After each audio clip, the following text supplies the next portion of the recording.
So I left my customer service job about 5 months ago, and the longer I've been away from it, the more I realized just how absolutely insane some of the stuff that customers were allowed to say to us truly was. Like, okay, for instance, every Thursday night when I was working there was this group that would use our lobby as a Bible study space. Fine, whatever, I don't really care. But they would refuse to be served by any of my coworkers with colorful hair, which at the time was most of them, because they thought it was demonic or something, I don't know. So I, as the one with undyed hair, would always be the one to serve them. And whatever, we never had a problem until one day the guy looks at me and he just goes, so, like, what branch of Christianity are you? And I looked at him and I just went, the Jewish one. And this man looks me dead in the eyes and just goes, I hope you and your friends all enjoy fire because you're getting left behind in the rapture. Dunkin' Donuts had me believing that was just like an acceptable thing to say to a stranger. Like, what? This TikToker is highlighting how terribly retail workers in the United States of America are treated. And content like this is exactly why so many Americans are coming to the realization that as workers, they're actually being treated quite terribly. It's one of the main driving political factors of the millennial generation. The rise of social media has allowed us to connect to people around the world and realize that a lot of the things that are normal inside the United States, like random people screaming at a waitress at Chili's,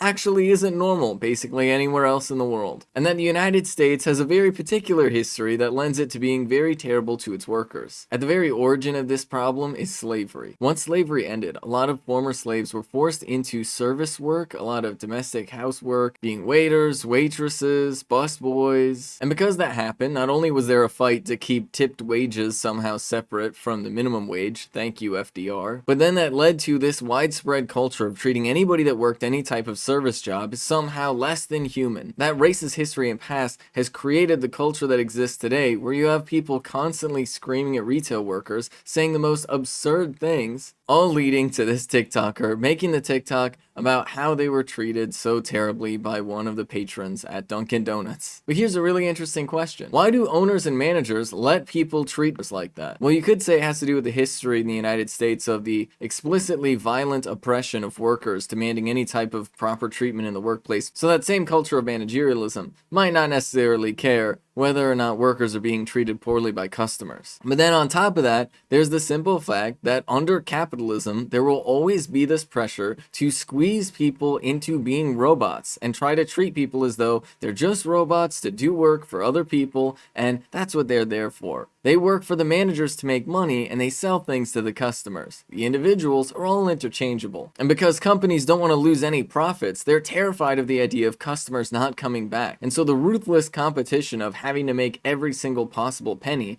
leads to managers inevitably siding with customers and not defending workers from harassment. Because the truth of the matter is, if you look at people working at restaurants, especially waiters and waitresses, they face an unbelievable amount of sexual harassment that if done randomly on a bus, most people would call the cops. But in the setting of a restaurant, apparently everybody seems to accept it as just a normal facet of life. This is Ben Carollo with Rebel Headquarters. You can catch my show Galaxy Brain on the Young Turks Twitch channel every Friday at 4 p.m. Eastern Time. You can follow me on Twitter if you want to stay up to date with my content.